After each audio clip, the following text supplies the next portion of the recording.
Kalau dengar kata pemasaran, apa sih yang muncul di benak kita? Seringnya sesuatu yang egois, yang mengganggu kan? Tapi, gimana kalau ternyata ada cara yang lebih baik? Dalam pembahasan buku Seth Godin, ini adalah pemasaran kali ini, kita akan bongkar cara-cara lama yang udah usang dan menemukan pendekatan yang jauh lebih otentik untuk benar-benar membuat perubahan.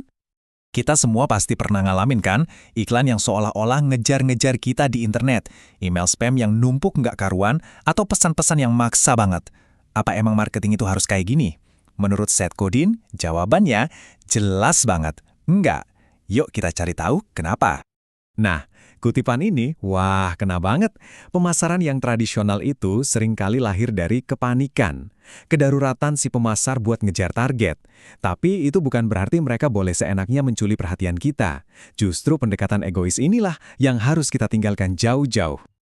Oke, kita mulai dengan ngebongkar mitos yang paling besar. Mitos nomor 1, Anda harus memasarkan produk ke semua orang. Rasanya masuk akal ya, semakin banyak orang yang kita jangkau, semakin besar kesuksesannya. Tapi Godin bilang, justru mengejar semua orang itu malah jadi jalan pintas menuju kegagalan. Gimana caranya biar produk saya dikenal banyak orang? Nah, ini dia pertanyaan klasik yang sering banget kita dengar atau bahkan kita tanyakan sendiri. Tapi ini adalah pertanyaan yang salah. Fokusnya itu ada di kata menyebarkan, soal kuantitas, bukan di beritanya, yaitu koneksi dan dampak yang sesungguhnya.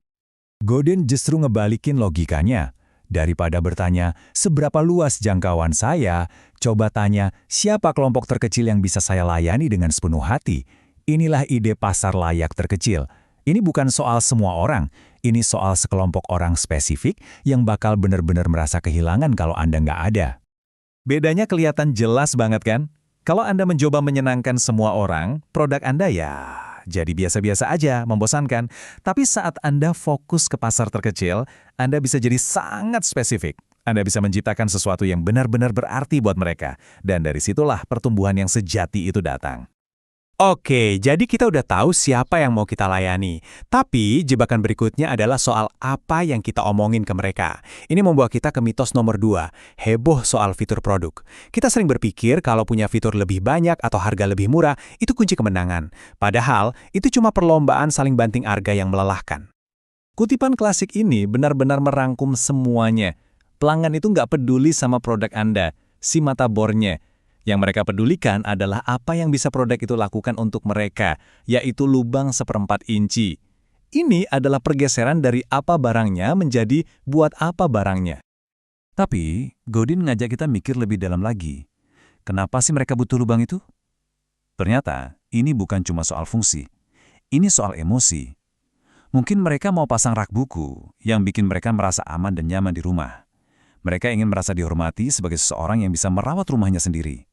Nah, itulah yang sebenarnya mereka beli. Nah, ini dia intinya. Pemasaran yang hebat itu nggak menjual produk.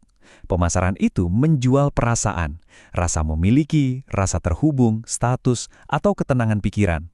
Produk Anda itu cuma kayak souvenirnya aja, bukti fisik dari perubahan emosional yang Anda tawarkan. Jadi, kalau kita nggak jualan ke semua orang, dan kita nggak jualan fitur, terus kita ngapain dong? Kebenaran yang menggantikan semua mitos tadi sebenarnya sederhana, tapi luar biasa kuat. Ini bukan tentang saya, si pemasar, atau Anda, si pelanggan. Ini tentang kita. Coba deh, perhatikan kalimat ini baik-baik. Orang-orang seperti kita melakukan hal-hal seperti ini. Ini bisa dibilang adalah kekuatan paling dahsyat yang membentuk perilaku manusia.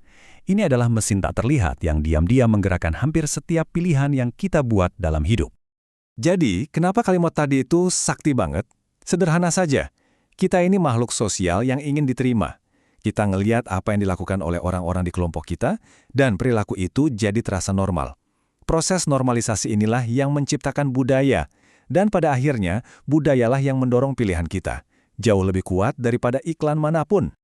Nah, kalau kita gabungkan semua ini, melayani pasar terkecil, menjual perasaan, dan memanfaatkan kekuatan kita sampai pada tujuan sebenarnya dari pekerjaan ini. Ini bukan lagi soal promosi atau jualan. Tujuan sejati dari pemasaran modern adalah membuat perubahan terjadi. Inilah definisi baru dari seorang pemasar. Bukan lagi orang yang bikin iklan, tapi orang yang membuat perubahan terjadi. Ini adalah peran yang jauh lebih mulia, lebih bermakna, dan pastinya jauh lebih kuat. Terus, gimana caranya? Ini dia playbook barunya, cuma dalam 4 langkah. Pertama, mulai dari empati. Temukan masalah yang memang layak untuk dipecahkan. Kedua, fokus. Layani pasar layak terkecil Anda dengan totalitas. Ketiga, bangun koneksi. Ceritakan sebuah kisah yang nyambung dengan cara pandang mereka. Dan terakhir, ciptakan momentum. Bangun sebuah dorongan positif yang menginspirasi mereka untuk bertindak. Dan ini membawa kita ke satu pertanyaan terakhir. Tapi ini bukan untuk saya. Ini untuk Anda. Dengan cara pandang baru ini, kita berhenti bertanya produk apa ya yang harus saya jual. Kita mulai bertanya sesuatu yang jauh lebih penting. Perubahan apa yang ingin Anda wujudkan di dunia?